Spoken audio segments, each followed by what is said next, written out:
네, 안녕하세요. 9월 27일 오늘의 본문 말씀은 레위기 13장 38절에서 59절의 말씀입니다.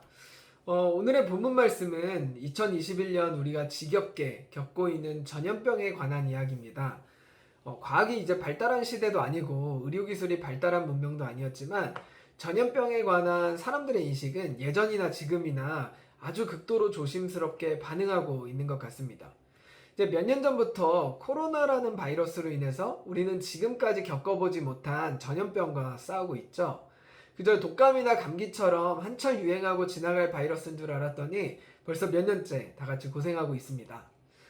전염병은 한 개인이 조심한다고 해서 해결되는 문제는 아닌 것 같습니다. 이제 공동체 전체가 함께 예의주시하면서 민감하게 반응해야 하는데요. 이제 의료기술이 발달되어 있지 않던 고대 사회에서도, 고대 이스라엘 사회에서도 공동체 전체가 공공의 영역에서 전염병을 함께 극복해가는 모습을 오늘 본문 말씀을 통해서 보게 됩니다. 전염병을 극복하는 과정은 크게 네 가지라고 할 수 있는데요. 오늘 본문 말씀에도 그 과정이 나와 있지만 현재 코로나를 대하는 오늘날 지금 시대에도 이 네 가지의 과정을 똑같이 강조하고 있습니다.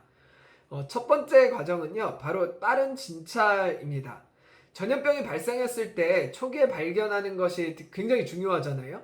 오늘 본문 말씀도 진찰하는 방법을 비교적 상세하게 다루고 있는데요. 그 이유는 전염병의 유무를 빠르게 확인하라는 데 있겠죠. 특히 이 과정에서 오늘 본문 말씀은 전염병에 걸리지 않은 사람들이 그 병과 비슷한 증상이 있다고 사람들로부터 외면당하는 것도 방지하고 있습니다. 40에서 42절 말씀을 보시면 문둥병자들과 비슷하게 머리가 빠져 있는 상태라고 하더라도 문둥병자인지 그렇지 않은 환자인지 잘 살펴봐서 어떤 피해자가 나오지 않도록 조치를 취하라고 하는데요. 요즘에 열이 조금만 있고 기침을 하게 되면 다른 데 나가서 외부 활동을 못하고 있잖아요. 특히 문둥병을 죄로 생각해서 죄의 심판이라고 생각을 해서 고대 이스라엘 사회에서는 문둥병자들과 비슷한 증상이 나타난 것만으로도 굉장히 사회로부터 멸시받을 수 있는 요소들이 있었거든요. 그런 위험성이 있었거든요. 그래서 병을 진찰할 때는 면밀히 해야 됐기 때문에 오늘 본문 말씀은 병을 진찰하는 부분을 비교적 상세하게 다루고 있습니다. 진찰을 끝냈으면 무엇을 해야 될까요? 두 번째 단계가 바로 자기 인정입니다. 자기 스스로 병이 있음을 인정해야 하는 단계인데요. 우리도 코로나에 걸리면 얼른 인정하고 근래 만났던 사람들에게 빨리 전화해서 내가 병에 걸렸다라는 것을 알려주고 자가격리를 하도록 안내를 해야 되잖아요. 고대 이스라엘 사회에서도 이 문둥병에 걸리면 개인적인 체면이나 사회의 질타를 감안하더라도 스스로 문둥병에 걸렸음을 인정해야 했습니다. 이 단계를 거치면 세 번째 격리의 단계로 들어갑니다. 46절의 말씀을 보시면 이렇게 나와 있습니다. 그 병에 걸려 있는 동안은 부정함으로 그는 야영지 밖에서 따로 살아야 한다 라고 말씀에 나와 있는데요. 이러한 격리 조치는 전염성을 가진 병이 공동체로 확대되는 것을 막고 미연에 방지하는 조치라고 할 수 있습니다. 이제 개인도 보호해야 하지만 동시에 공동체도 보호해야 됐기 때문에 전염병에 걸린 사람들은 철저하게 공동체로부터 격리되어서 생활해야 했어야 합니다.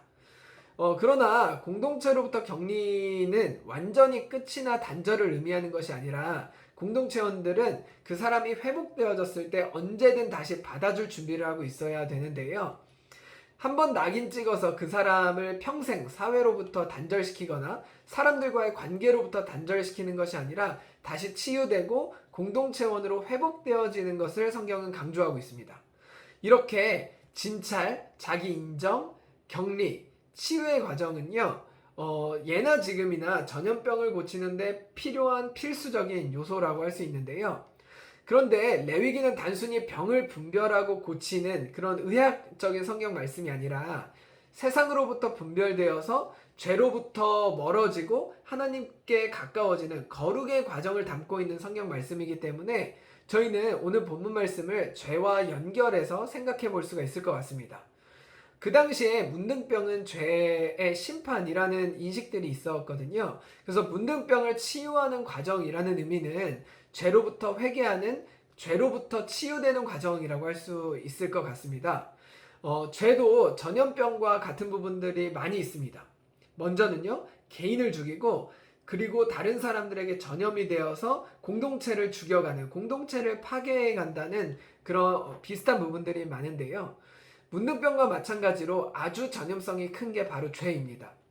내 양심에 찔리고 신앙적인 기준에 옳은 행동이 아님에도 불구하고 주변에서 그런 행동을 스스럼 없이 거리낌 없이 한다면 우리는 어느샌가 우리를 합리화시키고 죄를 저지를 때가 많은데요.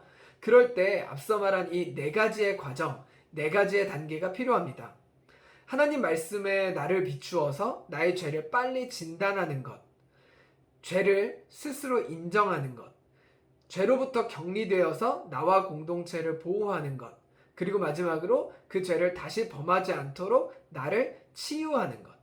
사실 이 모든 과정은 우리에게 계속해서 일어나고 있는 과정입니다. 문둥병이나 코로나는 한번 걸리고 또 그 치유의 과정을 겪고 나면 면역력이 생겨서 그 다음에 이겨낼 힘을 갖지만, 이 죄라는 것은 전염병보다 더 강력해서 한번 저지른 죄를 회개하고도 또 저지를 때가 많잖아요. 우리의 힘으로는 해결되지 않을 것만 같이 이렇게 계속해서 반복되어지는 부분들이 많이 있는데요. 그렇기 때문에 우리에게는 아주 강력한 백신이 필요한 것 같습니다. 이 예수님이라는 해결책, 예수님이라는 백신은 우리가 죄를 인정하고 하나님께 나아갈 때 우리를 죄로부터 계속해서 이겨나갈 수 있는 힘을 제공하곤 하는데요.